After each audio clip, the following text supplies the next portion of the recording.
घर स्वच्छ असलं ना की काम करायला पण उत्साह येतो. पण आजच्या धावपळीच्या जीवनामध्ये ह्या सर्व गोष्टी करायला वेळच मिळत नाही. तर आता सणासुदीचे दिवस सुरू झालेले आहेत, त्यामुळे एक एक कामाला सुरुवात करायला घ्यावी लागते.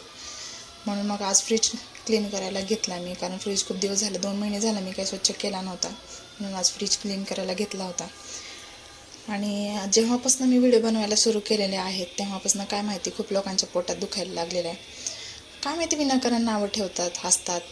जसं कळत नाही मला, मी असं काही जगाच्या वेगळं करते. हसण्यासारखं आणि नाव ठेवण्यासारखं मात्र मी काहीच करत नाही, हे मात्र मला माहिती आहे. जाऊ दे, असं लोकांकडे दुर्लक्ष करून आपण आपल्या कामात लक्ष घातलेलं बरं. क्लीन करून घेत होते फ्रीज, पण मध्येच मग मुलांना थोडी भूक लागली म्हणून मग त्यांना पोटॅटोचं फ्राय बनवून दिलं. पोटॅटो फ्राय बनवून झाल्याच्या नंतर मग मला किचनची पण भांडी घासून घ्यायची होती.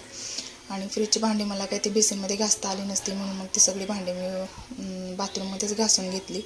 कारण ते काचेच्या वस्तू आहेत त्या कुठल्या केल्या तर, म्हणून मग ते खाली बसूनच तिथे मी घासून घेतल्या आणि सगळ्या धुवून स्वच्छ कोरड्या करायला ठेवल्या. त्या कोरड्या करून मग परत त्या लावून घ्यायच्या होत्या. आणि मी कुठलं काम करते आणि माझ्या मुलांनी मला मदत केली आहे असं कधी झालंच नाही. हे बघा, फ्रीज क्लीन करताना सुद्धा माझ्या बाळ मला मदत करत होतं. माझं काम करून झालं होतं आणि मग फ्रीजमधल्या वस्तू ठेवायच्या होत्या, त्यासाठी मला हे पिल्लून माझी हेल्प केली. तर आजच्यासाठी एवढंच. बाय.